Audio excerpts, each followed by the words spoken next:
Hello, good morning and good evening.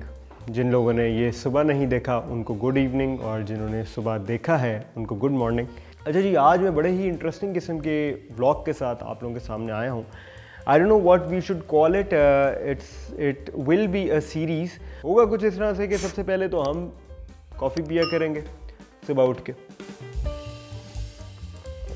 अगर आपको चाय पीने का शौक है तो आप चाय पिए, अगर आपको मिल्क शेक पीने का शौक है तो आप मिल्क शेक पिए, पानी पीने का शौक है तो पानी पिए। आई एम श्योर सुबह उठ के वो तो कोई भी नहीं पीता, तो वो आप ना पिए, लेकिन इवनिंग वालों के लिए वो भी पिया जा सकता है। तो होगा क्या इस शो में, सरप्राइज जो है वो मैं फाइनली ब्रेक करता हूँ। बेसिकली इस सेगमेंट में मैं आपके साथ शेयर करूंगा ट्वीट्स, वो वाले ट्वीट्स जो डिजिटल पे एवरी वीक बहुत ज़्यादा डिस्कस किए जाते हैं, और उन ट्वीट्स के बेस पर हमें पता चलता रहता है कि हमारा जो मुल्क है वो कहाँ स्टैंड कर रहा है। बड़ा इंटरेस्टिंग है। आई एम श्योर काफ़ी सारे लोगों के पास ट्विटर है और बड़े आराम से आप स्क्रॉल अप स्क्रॉल डाउन कर लेते हैं और आप लोगों को ट्वीट्स पता चलती रहती हैं क्या हो रहा है मुल्क में, क्या नहीं हो रहा। लेकिन कुछ मेरे तरह के लोग भी हैं जिनके ट्विटर अकाउंट्स भी बने हुए हैं, कुछ थोड़े से फॉलोअर्स भी हैं, लेकिन फिर भी हम लोग जो हैं वो ट्वीट्स को फॉलो नहीं कर पाते due to our hectic routines.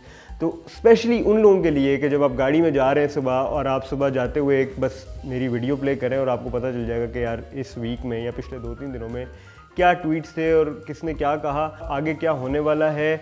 उसके अलावा आपको राय पता चलेगी, लोगों की फ़िल्टर्ड इन्फॉर्मेशन नहीं मिलेगी, जैसे आपको ARY पे या जियो पे फ़िल्टर्ड इन्फॉर्मेशन मिलती है। ARY देखो तो ऐसे लगता है कि इमरान खान साहब जो हैं वो बस कल ही वज़ीर आज़म आने लगे हैं। जियो देखो तो ऐसे लगता है कि इमरान खान साहब जो हैं उनको उम्र कैद होने वाली है। तो ये फ़िल्टर्ड इन्फॉर्मेशन आपको नहीं मिलेगी। तो चलते हैं सबसे पहले ट्वीट की तरफ, और अगर मुझे पसीना आए या मुझे देख के अगर आपको गर्मी का एहसास हो तो ये मैंने खुद किया हुआ है, ठीक है।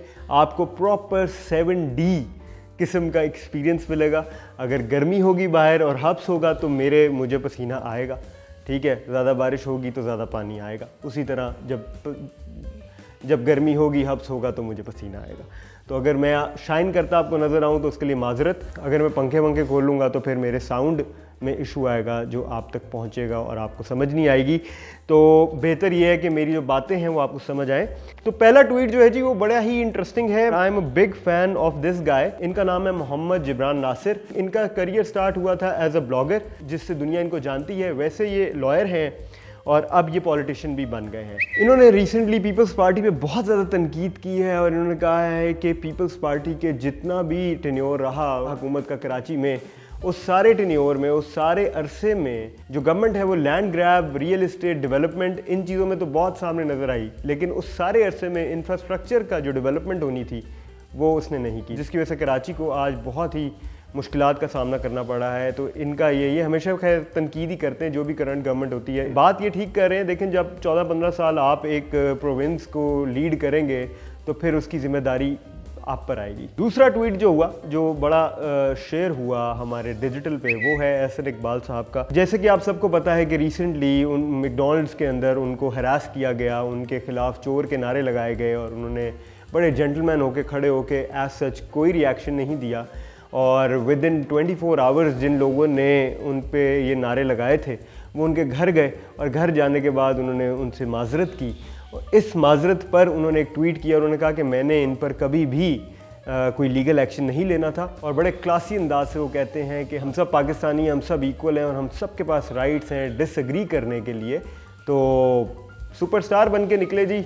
2 दिन पहले तक बहुत शेयर हो रही थी इनकी ये वीडियो, लेकिन एंड पे कहानी किसी और तरफ ही निकल गई।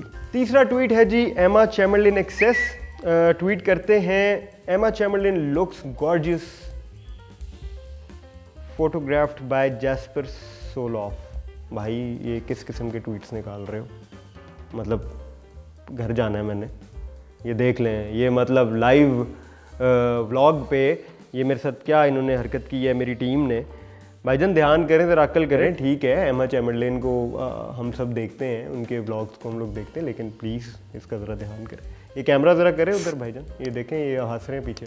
बहरहाल बाज आ जाओ। अगले ट्वीट की तरफ चलते हैं जी। तो जो अगला ट्वीट है वो किया है सरमत पलीजी ने। I hope I have pronounce it the right way. बड़ा लंबा ट्वीट है, लेकिन इन शॉर्ट वो मुर्तज़ा वहाब की तारीफ़ कर रहे हैं। कह रहे हैं जहाँ पे पूरा पाकिस्तान इस वक्त मुर्तज़ा वहाब को क्रिटिसाइज़ कर रहा है, उधर ही मैं जो हूँ वो उनकी तारीफ़ करूँगा कि वो डट के लगे हुए हैं और ये जो फ्लड की सिचुएशन कराची में बनी हुई है उसको वो फाइट कर रहे हैं और जितना काम हो सकता है वो 24 घंटे में कर रहे हैं। भाई यही तो रोना है कि जब फ्लड आया है तब काम क्यों शुरू किया है। आपको 3 महीने पहले का वेदर फोरकास्ट पता चल जाता होता है, ठीक है, और एक्यूरेट वेदर फोरकास्ट तो आपको 10 दिन पहले भी पता चल जाता है, लेकिन उसके बावजूद अगर बारिश होने के बाद फ्लड के बाद ही एक्शन में आना है तो फिर इस पे क्रिटिसिज्म तो होगा। इसलिए बेशक हमें उनकी जो हार्ड वर्क है उसकी तारीफ़ करनी चाहिए, लेकिन साथ ही साथ उनको ये भी पता होना चाहिए कि ये गलती जो है वो उन्हीं की तरफ से कहीं ना कहीं हुई है। अगला ट्वीट है जी जुल्फ़िकार अहमद साहब का, जो कि सोशल एंटरप्रेन्योर हैं, फैसलाबाद से उनका ताल्लुक है। उसके अलावा वो लंदन में भी मेरा ख्याल है रहते हैं, जो उनकी बायो से देख के पता चल रहा है। कहते हैं कि खाली फैसलाबाद में ही 10 यूनिवर्सिटीज़ हैं जो इलेक्ट्रिकल इंजीनियरिंग जो है उसको पढ़ा रही हैं, उसमें डिग्रीज़ दे रही हैं, लेकिन उसके बावजूद कई सालों में एक भी ऐसी इनोवेशन नहीं आई जिसका ताल्लुक इन स्टूडेंट से हो या इस फील्ड से हो। Pretty sad. I think government को बिल्कुल इस पे ध्यान देना चाहिए। नॉट ओनली फैसलाबाद बल्कि पूरे पाकिस्तान में हमारे काफ़ी ज़्यादा इंजीनियरिंग के स्कूल्स हैं, और अगर हमारी हिस्ट्री देखी जाए तो बहुत ज़्यादा साइंटिस्ट्स भी हमने प्रोड्यूस किए, लेकिन उसके बावजूद हमें इस तरह की खबरें जो हैं उनको देखना पड़ता है। मेरा ख्याल है कि टिकटॉक पे अगर कोई डिग्री, खैर मिस कराएं, आगे चलते हैं। अगली ट्वीट है जी चाइना इकोनॉमी की, जिसमें वो जिक्र कर रहे हैं वूलिंग का। Wuling it's a car, it's an electric car जिसकी सेल्स जो हैं वो चाइना में बहुत ऊपर गई हैं पिछले कुछ अरसे में। और आपको बताता चलूँ, वूलिंग मोटर्स जो हैं उनका जॉइंट वेंचर हुआ है साइक मोटर्स के साथ। साइक ग्रुप वो ग्रुप है जो पाकिस्तान में MG को लेकर आया है, उसके अलावा पूरी दुनिया में वो MG को बनाता है और बेचता है। इस ट्वीट में जो सबसे ज़बरदस्त बात है वो ये है कि जावेद अफरीदी साहब जो कि MG को पाकिस्तान में लेकर आए थे, चाइना इकोनॉमी ने उनको टैग किया हुआ है। तो जावेद अफरीदी साहब ने भी कुछ अर्सा पहले कहा था कि मैं एक इलेक्ट्रिक कार लेकर आऊँगा पाकिस्तान में वूलिंग के नाम से। Let's see how the things turn out. अगर ये गाड़ी पाकिस्तान में आती है तो मैं तो सबसे पहले लेने वाला हूँ। ज़बरदस्त फ्यूल इकोनॉमी होगी, क्योंकि फ्यूल तो डलेगा नहीं, और छोटी सी गाड़ी होगी तो ऑफिस जाने आने के लिए और ये छोटे मोटे कामों के लिए तो ज़बरदस्त चीज़ होगी। आई जस्ट होप के इट इज़ अंडर 1 मिलियन। वैसे जहाँ आप डॉलर वॉलर जा रहे हैं मुझे नहीं लगता अंडर 1 मिलियन होगी, सो लेट्स वेट एंड सी।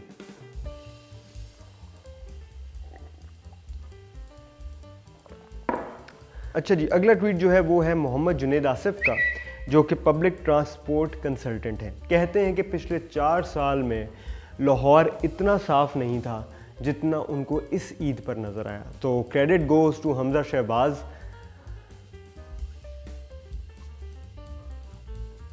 मतलब दे दिया ना, क्रेडिट ही दे दिया। चलो अच्छा है, अच्छा है। हवा भी साफ़ थी तो उसका क्रेडिट भी दे दो, और नींद भी अच्छी आई थी तो उसका क्रेडिट भी दे दो, क्योंकि जो अच्छा है उसका क्रेडिट देते रहो। यही ज़िंदगी है, ऐसे ही गुजारनी चाहिए। तो मेरा ख्याल है the credit goes to Hamza Shahbaz sahab for Lahore being so clean on this Eid. वैसे मैं I am a Lahori as well, and I think Lahore उतना ही साफ़ था इस बार जितना मुझे पिछले 3-4 सालों में नज़र आया। तो अपनी अपनी आँख है जी। अगला ट्वीट है जी ट्वीट अरहम का। ट्वीट अरहम बेसिकली एक तो नाम बड़ा इंटरेस्टिंग है और इनका ट्वीट भी बहुत इंटरेस्टिंग है। कहते हैं कि इंडस वैली सिविलाइजेशन जो थी उधर आज भी पानी नहीं खड़ा हुआ, और कराची में आज भी पानी खड़ा हो गया। बहुत डीप ट्वीट है अगर देखा जाए तो, कि इंडस वैली सिविलाइजेशन किस दौर की है और उनका ड्रेनेज सिस्टम तब का बना हुआ है, आज तक सक्सेसफुल है। और कराची का जो ड्रेनेज सिस्टम है इतने ज़्यादा मिलियंस स्पेंड होने के बावजूद वहीं का वहीं है। So it's quite shocking and I really enjoyed this tweet. अगला ट्वीट है जी यूसुफ नज़र का, जो कि बहुत ज़्यादा शेयर हो रहा है इस वक्त और काफ़ी लंबा ट्वीट है।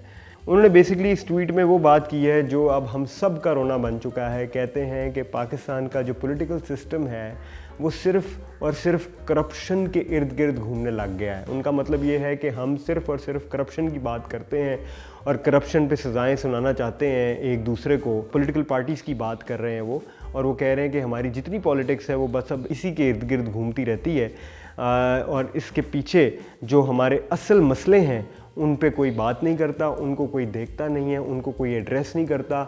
और ये मेरा ख्याल है पाकिस्तान अवाम का अब बहुत बड़ा रोना बन चुका है कि बस कर दो एक दूसरे की करप्शन को लेके पॉलिटिक्स करना, और प्लीज़ इंफ्रास्ट्रक्चरल डेवलपमेंट्स करो इस मुल्क में, एजुकेशनल डेवलपमेंट्स करो इस मुल्क में, और जो बेसिक ह्यूमन राइट्स हैं उनके ऊपर बात करो, उनके ऊपर पॉलिटिक्स करो, ताकि मुल्क की कुछ बेहतरी हो। ज़बरदस्त ट्वीट है और आई थिंक हम सबको इस चीज़ पर सोचना चाहिए। और जब भी हम किसी जलसे पे जाते हैं या किसी भी इस तरह के गेट टुगेदर पे जाते हैं जहाँ पे पॉलिटिकल पार्टीज़ जो हैं वो हमसे जब बात करती हैं, तो हमें इन रिटर्न ये रिस्पांस देना चाहिए कि भाई ठीक है, फ़लाना चोर है और फ़लाना डाकू है और फ़लाने को इनाम मिले थे तो उसने वहाँ बेच दिए, ये बातें सारी ठीक हैं। आप हमें यह बताएं कि मुल्क की बेहतरी कैसे करनी है, क्योंकि करप्शन का पैसा तो वापस आना है या नहीं आना इसका तो किसी को नहीं पता। अलबत्ता ये सबको पता है कि हम एज अ कंट्री एक बहुत ही कंपेरेटिव वर्ल्ड में सर्वाइव कर रहे हैं। So we need to pace up and we need to be on the right track. और उस ट्रैक पे हम किस तरह आएंगे, इन पॉलिटिशियंस के ज़रिए ही आएंगे। तो आई जस्ट होप कि फाइनली वो वाली पॉलिटिक्स वापस आ जाए जिसमें बात होती थी डेवलपमेंट के ऊपर और सियासत होती थी डेवलपमेंट के ऊपर, ना कि चोर डाकू साबित करके हम वोट लेते देते थे। तो जी ट्वीट्स का राउंड अप हुआ है ख़त्म, मुझे पसीना भी बहुत आ गया है। Good bye. मुझे ज़रूर बताइएगा कमेंट्स में कि आपको ये सेगमेंट कैसा लगा। मुझे लगता है कि इस सेगमेंट की बहुत ज़रूरत थी, ख़ास तौर पे उन लोगों को जिनके पास टाइम नहीं होता फॉलो अप रखने का ट्वीट्स पे। तो मैं आप लोगों के साथ शेयर करूँगा वो वाले ट्वीट्स जो कि ट्विटर पे ट्रेंड कर रहे होते हैं। Bye bye.